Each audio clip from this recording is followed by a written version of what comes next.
আজকে আমি তোমাদের সঙ্গে শেয়ার করছি এঁচোড় চিংড়ি। এই এঁচোড় চিংড়ি বানানোর জন্য প্রথমেই চিংড়ি মাছটাকে ভালো করে কেটে ধুয়ে পরিষ্কার করে সামান্য একটু নুন আর হলুদ মাখিয়ে নিচ্ছি। এখানে আমি খুব বেশি বড় সাইজের চিংড়ি ব্যবহার করিনি, মাথা লেজ সম্পূর্ণ খোসাটা বাদ দিয়ে দিয়েছি। এঁচোড় চিংড়ির ক্ষেত্রে চিংড়ি মাছটা এইভাবে নিলেই খেতে ভালো লাগবে। এবার মাছগুলোকে সামান্য একটু তেল দিয়ে ভেজে নেব। দিয়ে দিচ্ছি সামান্য একটু সর্ষের তেল। চিংড়ি মাছ ভাজতে খুব বেশি তেলের দরকার হয় না, সামান্য একটু তেল দিয়ে এটাকে সতে করে নিচ্ছি। চিংড়ি মাছ খুব বেশি ভাজবো না, তাহলে এটা শক্ত হয়ে যাবে, খেতে ভালো লাগবে না। এবার একটা মশলা তৈরি করে নিচ্ছি। এই মশলাটা দিয়েই আমি আজকে এঁচোড় চিংড়িটা তৈরি করব। প্রথমেই একটা প্যানের মধ্যে দিয়ে দিলাম 1 চামচ গোটা জিরে, 1 চামচ গোটা ধনে, 1 চামচ গোলমরিচ আর 2টো শুকনো লঙ্কা। শুকনো লঙ্কাটা তোমরা নিজেদের স্বাদ অনুযায়ী ব্যবহার করবে। আমি এখানে যেহেতু 600 গ্রাম মতো এঁচোড় নিয়েছি, সেই জন্য এই পরিমাণ মশলা নিয়েছি। তোমরা যখন যে পরিমাণ এঁচোড় নেবে সেই অনুযায়ী মশলাটাকে বাড়িয়ে বা কমিয়ে দেবে। মশলা গুঁড়ো করে নিচ্ছি। অপরদিকে এঁচোড়টাও সেদ্ধ হয়ে গেছে।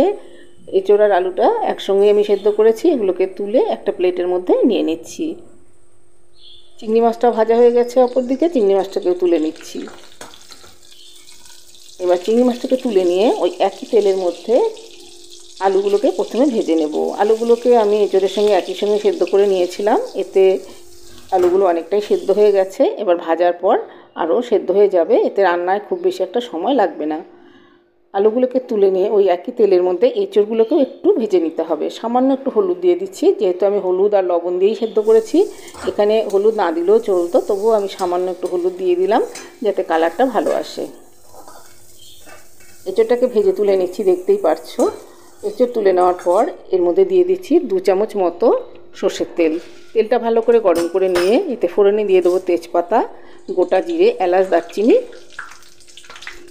আর শুকনো লঙ্কা। 2 সেকেন্ড সময় ধরে ফোড়নটাকে ভালো করে ভেজে নিয়ে এতে দিয়ে দিচ্ছি একটা মিডিয়াম সাইজের পেঁয়াজ কুচি। পেঁয়াজটাকে দিয়ে খুব ভালো করে ভেজে নিতে হবে।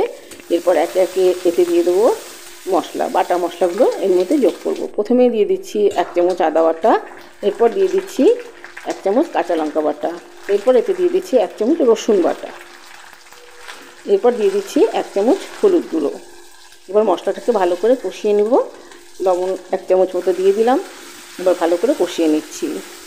এখানে জিরে গুঁড়ো, ধনে গুঁড়ো আমি আলাদা করে দিচ্ছি না, যেহেতু ভাজা মশলার মধ্যে জিরে, ধনে, গোলমরিচ, শুকনো লঙ্কা দেওয়া আছে, সেই জন্য এই মশলাগুলোকে আমি আর আলাদা করে ব্যবহার করছি না। দিয়ে দিচ্ছি একটা মিডিয়াম সাইজের টমেটো কুচি। ভালো করে কষিয়ে নিয়ে এর মধ্যে দিয়ে দিলাম এঁচোড়।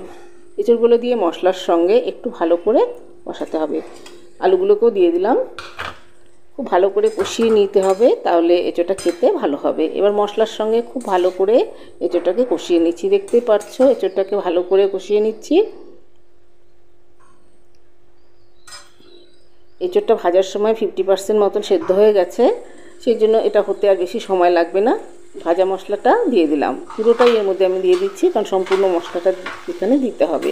আলাদা করে আমি কোনো জিরে, ধনে গুঁড়ো ব্যবহার করিনি, সেই জন্য এই মশলাটাতেই রান্নাটার স্বাদ হবে দুর্দান্ত। মশলার সঙ্গে ভালো করে কষিয়ে নিয়ে এরপর এতে দিয়ে দেব ঈষৎ উষ্ণ গরম জল।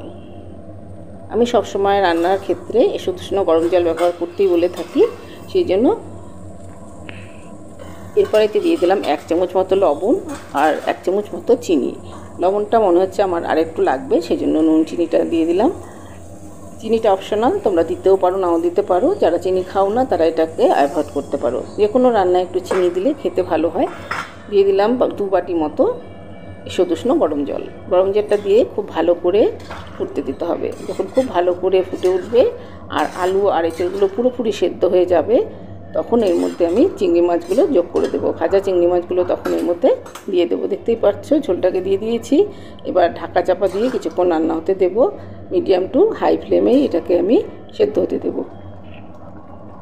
ঝোলটা খুব ভালো করে ফুটে উঠেছে আর সবগুলো সেদ্ধও হয়ে গেছে।